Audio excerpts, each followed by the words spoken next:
Empezamos el desarrollo de la unidad 3, que trata a la relación jurídica tributaria. Vamos a partir del título. Antes de precisar un concepto específico, vamos a partir del título de la misma. Relación jurídica tributaria. Para que haya relación, no puedo relacionarme a mí mismo o conmigo mismo, ni ningún sujeto puede autorrelacionarse. Necesariamente se tiene que dar el fenómeno de que haya una interactuación de por lo menos dos sujetos, por lo menos. Jurídica, para que esa relación sea jurídica tiene que estar regulada por alguna norma, por algunas.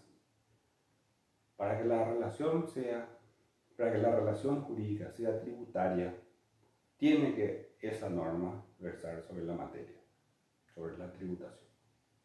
Y versa sobre otra rama jurídica, entonces estamos ante cualquier otro tipo de relación jurídica, pero no ante una relación jurídica tributaria propiamente dicha. Por la relación jurídica, el fisco tiene el derecho, y no solamente el derecho, sino que también el deber de exigir al sujeto tributable que cumpla con esa obligación tributaria. Pero a la vez, el contribuyente tiene el mecanismo o los medios legales para parar cualquier pretensión que corresponda que no procede por parte del fisco. Entonces, acá, dentro de la relación jurídica tributaria, lo que se hace es equiparar en un plano de igualdad al fisco y al contribuyente. El fisco le puede exigir al contribuyente, el contribuyente también puede exigir o puede repeler las pretensiones del fisco si considera que ésta no resulta ajustada a derecho. Bueno, y ahí entra en juego lo que estudiamos en la unidad pasada, el principio constitucional del debido proceso. Por cualquiera de las pretensiones, tanto fiscales como la contribuyente, tiene que ser canalizada por la vía jurídica. Dino Garat, de quien algo habíamos dicho en la clase pasada, pero vamos a ampliar ahora, es un tributarista argentino, una de las voces más respetadas en materia tributaria, tanto a nivel de la tributación argentina como a nivel nacional. El material que le estuve pasando de las unidades 1 y 2 son extractos del libro del profesor Marco Antonio Liceche. Tanto de Liceche, que fue el último gran autor tributarista paraguayo, como Carlos Mersam, también otro tributarista ya fallecido, ahora con anterioridad a Liceche, ambos ya hoy fallecidos, pasan haciendo cita a Dino Garat. O sea, doctrinariamente pensaban y desarrollaban la doctrina seguida por Dino Garat. Bueno, Garat considera que la relación jurídica tributaria está compuesta por una obligación principal. ¿Cuál es? El que el contribuyente cumpla con la obligación tributaria. El contribuyente debe satisfacer esa carga tributaria que tiene. Ello constituye la obligación número 1 o principal que pesa dentro de la relación jurídica tributaria, que a la vez contiene otras subobligaciones u obligaciones accesorias, como ser las obligaciones de hacer. Todo contribuyente está obligado a tributar, pero a la vez de cumplir esa obligación con la formalidad correspondiente, completar una declaración jurada, llevar libros de contabilidad dentro de tales libros, asentar cada una de las operaciones que va cumpliendo. Al margen de esa obligación de cumplir con el sacrificio económico, aparecen otras, que es la que estamos anunciando. Obligaciones de registros. El contribuyente tiene necesariamente denunciar un domicilio fiscal. Si el fisco necesita fiscalizar al contribuyente o si necesita hacerle llegar algún tipo de notificación, bueno, tiene que tener un domicilio denunciado. tiene que estar inscrita al RUC, al Registro Único del Contribuyente, donde ahí se obliga por determinada obligación, si va a ser contribuyente del IVA o de algún tipo de impuesto a la renta. Obligación de tolerar unidades de producción, optimizan el tiempo y también el espacio físico. No puedo excusarme o negar que el fisco venga a mi empresa o a mi unidad de producción y que dentro de la misma instale una fiscalización, que cumpla una auditoría. No puedo decir que no tengo espacio físico o el que hay va a ser incómodo, ineficaz. Tampoco puedo excusarme al momento en que al contribuyente le sea solicitado las últimas declaraciones juradas por los 36 últimos meses o por los 24 meses. Y a veces el fisco pide ese tipo de cosas y no solamente copia, sino que pide copia autenticada. Hacer las copias de 36 meses o 24 meses puede parecer muy poca. Pero si la empresa es grande, como podría ser un supermercado o un banco, los últimos 36 meses pues sería un contenedor lleno de comprobantes. Y si otra vez se debe autenticar, la cosa se complica porque el costo se incrementa. Y bueno, son obligaciones inexcusables que el contribuyente está obligado a soportar como obligaciones accesorias. Obligación de no hacer. No se puede realizar actos comerciales, ventas, sin emitir facturas, porque en esa situación se estaría ocultando al fisco la realidad económica del contribuyente. Obligación de llevar libros. El contribuyente está obligado a llevar una contabilidad acorde, y esa contabilidad implica ciertas formalidades de acuerdo a cada impuesto. De acuerdo a eso, se requieren tal cantidad de libros y otra vez las formalidades correspondientes a cada uno para cada situación obligacional. Obligación de informar. A través del control cruzado, el fisco investiga a un sujeto concreto, a un importador. Y a través de ese importador, o sea, analizando la contabilidad de ese importador, el fisco indirectamente va a estar auditando también a otras personas, a sus proveedores, por ejemplo, o con quienes, a sus prestadores de servicios. Porque encontrando en fiscalización a un importador determinado, va a encontrar una numerosa cantidad de facturas. Cotejando las facturas por los montos y fechas a través del sistema informático, el fisco tiene la posibilidad de saber quiénes emitieron esas facturas, declararon en tal oportunidad y por tales montos. Y ahí el contribuyente está participando, está cumpliendo este deber de proporcionar datos. Uno no puede excusarse, no es mi mejor cliente, le tengo que cuidar.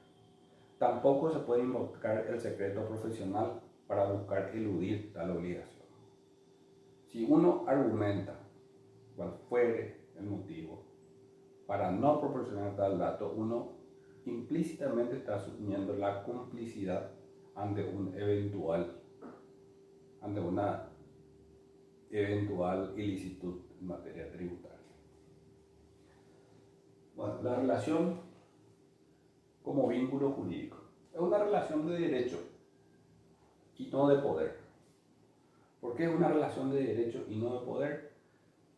Porque si el fisco va a reclamar o si el contribuyente se va a oponer, en cualquiera de los casos tiene que ser por la vía jurisdiccional. Nadie puede hacer justicia por mano propia, ni siquiera el fisco.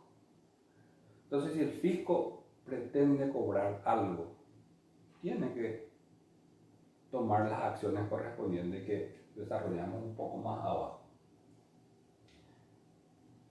La tributación debe adecuarse a la ley, concretamente, más que a la ley, a las leyes, incluso a la Constitución, conforme habíamos desarrollado los principios constitucionales. Entonces, contribuyente moroso, el fisco busca cobrar, ese cobro tiene que ser impulsado a través de la vía correspondiente. ¿Cuál sería la vía correspondiente? La acción judicial por cobro de guaraníes. De ahí aplicamos la ley 125, ahí aplicamos el Código Procesal, ahí aplicamos inclusive principios constitucionales que habíamos desarrollado en la clase pasada.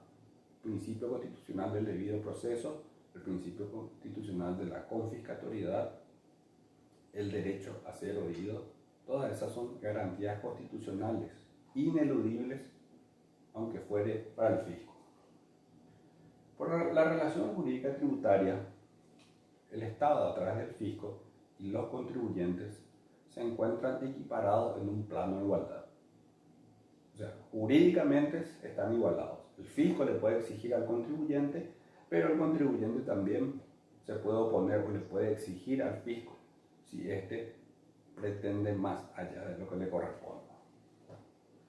Constituye una obligación de dar, o sea, el contribuyente está obligado a dar esa suma dineraria en concepto de carga tributaria.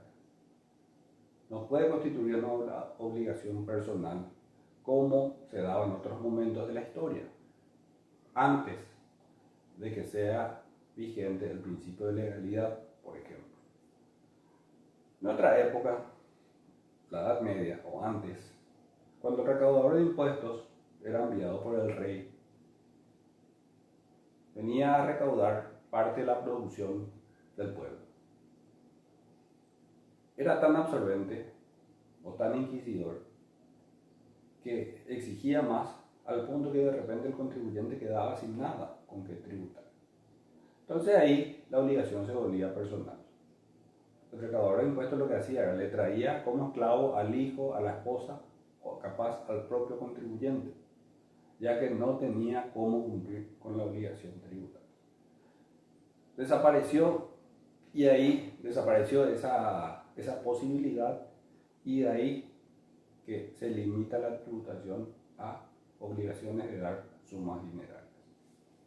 Por último, no hay un derecho real sobre el patrimonio del sujeto contribuyente. Al no haber un derecho real, se suprime, y ahí entra en juego también otro principio constitucional que habíamos analizado en la unidad anterior, el de no confiscatoriedad. Muchas veces escuchamos, conocí un caso donde la municipalidad le sacó la casa al propietario porque el contribuyente no pagaba el impuesto inmobiliario. El hecho de no tributar un impuesto no le da al fisco, ni a la municipalidad, ni a la aduana, ni a ningún ente el derecho a despojar de ningún bien. ¿Por qué? Porque la relación jurídica tributaria establece esta característica que estuvimos viendo. Y en la ley no puede estar contemplada que el fisco le despoje de nada a nadie. Lo que pudo haber pasado si sucedió esa situación de que un contribuyente del impuesto inmobiliario incumplió con la obligación y por eso perdió la casa, fue que el titular del derecho, en este caso el municipio, exitó el cobro por la vía jurisdiccional. Un juicio ordinario por cobro de guaraníes. Las obligaciones tributarias o las determinaciones tributarias son títulos de créditos, por ende ejecutables. Entonces lo que hizo el municipio fue promover una demanda contra determinado contribuyente que cumplió el derecho a ser oído, el debido proceso dentro de esa acción ordinaria. Hubo una medida cautelar de embargo con sentencia definitiva, el inmueble fue a remate y se cumplieron todas las vías ordinarias correspondientes. El fisco vio satisfecho su crédito y resulta una obligación asimilable a la misma que pueda suceder con un banco, con una cooperativa, con una entidad financiera o hasta con un usurero, que no se hizo otra cosa que ejecutar un título de crédito. Todo esto porque es una relación de derecho, no de poder, es una obligación de dar suma de dinero, que en este caso el contribuyente incumplió, se ajustó a la ley y el fisco no tiene derecho alguno sobre la cosa y mucho menos sobre la persona del contribuyente. Un esquema poco básico, pero si recuerdan es muy asimilable al que se pudo haber estudiado en Derecho Civil Obligaciones. Dentro, y estos son los elementos de la relación jurídica tributaria. Hay un sujeto activo o acreedor, también hay un sujeto pasivo y eventualmente pueden aparecer otros terceros distintos al sujeto pasivo y hay un objeto. Para que la relación jurídica tributaria sea cumplida, el acreedor siempre y en todos los casos, esto es una regla invariable, necesariamente debe ser el Estado. Contribuyentes podemos ser todos, ciudadanos, no ciudadanos, nacionales, extranjeros. Ya pasa a un segundo plano. Otra característica principal de la relación jurídica tributaria es que el objeto de la obligación tributaria necesariamente tenga que tener de trasfondo un tributo. Porque si ahí hay un cheque, ahí hay un contrato, ahí hay un delito, ahí hay una pretensión de salario o de aguinaldo, va a pertenecer a cualquier otra relación jurídica tributaria, capaz a la civil, a la penal, a la laboral, a la de la niñez y la adolescencia, cual fuere. Para que sea relación jurídica tributaria pura, necesariamente tiene que haber de contenido un tributo. Bueno, dejando de lado a la relación jurídica tributaria, pasamos y damos un concepto de la obligación tributaria. Y es el vínculo jurídico por el cual el Estado, a través de sus distintos órganos que lo componen, resulta legalmente habilitado a exigir el pago de un crédito a favor del mismo, resultante de un tributo que pesa sobre un sujeto perfectamente determinado. Básicamente, la obligación tributaria es ese derecho, que no vamos a limitar a derecho, porque es un derecho deber. El fisco no solamente tiene el derecho a cobro, sino que a la vez tiene la obligación. Por el artículo 106 de la Constitución Nacional, se contempla la responsabilidad personal del funcionario público por mal desempeño de función, que es causal de remoción. Inclusive puede desembocar en consecuencias penales. Entonces el fisco no solamente está facultado a cobrar al contribuyente, sino que a la vez está obligado. La Subsecretaría de Tributación tiene como dependencia a la Abogacía del Tesoro, que es el encargado de todas las causas judiciales que pueda tener a favor o en contra del fisco.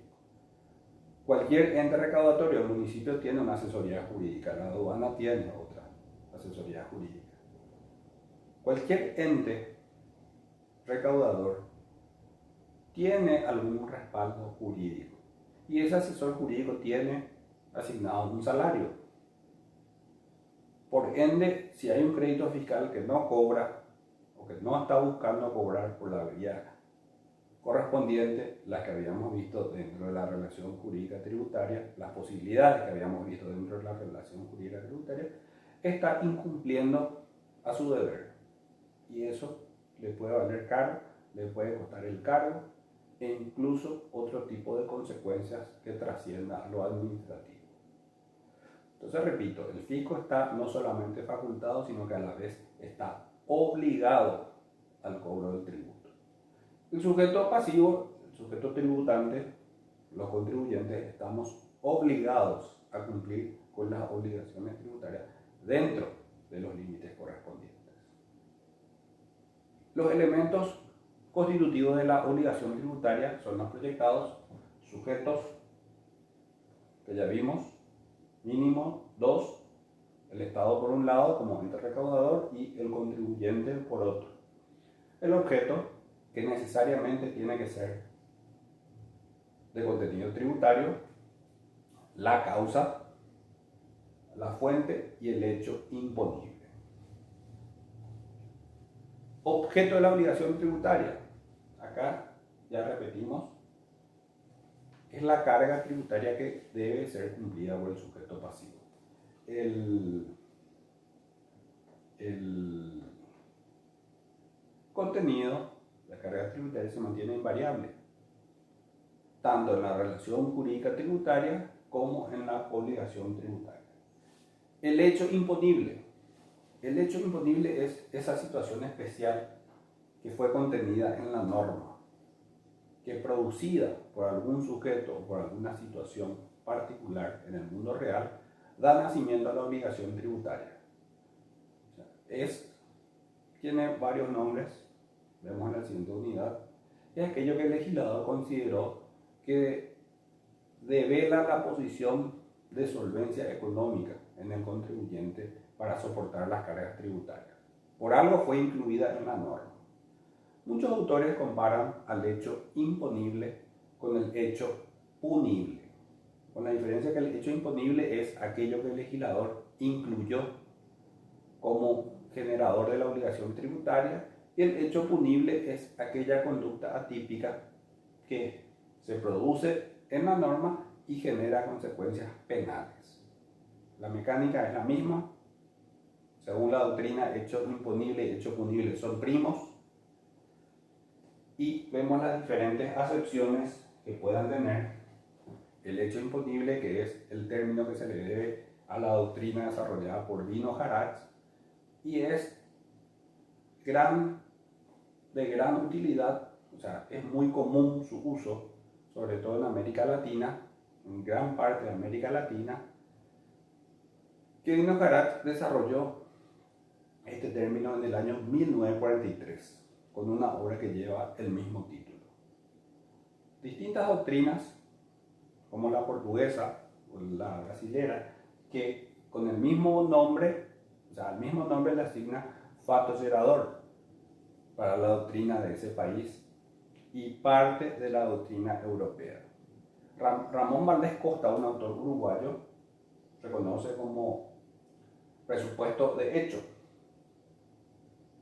Y el artículo 179 de la Constitución Nacional considera al hecho imponible como la materia imponible. No importa el nombre, coinciden, son puras sinonimias, a veces petulancia doctrinaria, pero nuestro sistema tributario utiliza en forma indiscriminada materia imponible, como vimos que contempla la Constitución, hecho generador o hecho imponible. En todas las leyes de contenido tributario van a ver con cualquiera de esos nombres, lo que no excluye las demás acepciones doctrinarias que puedan ser dadas.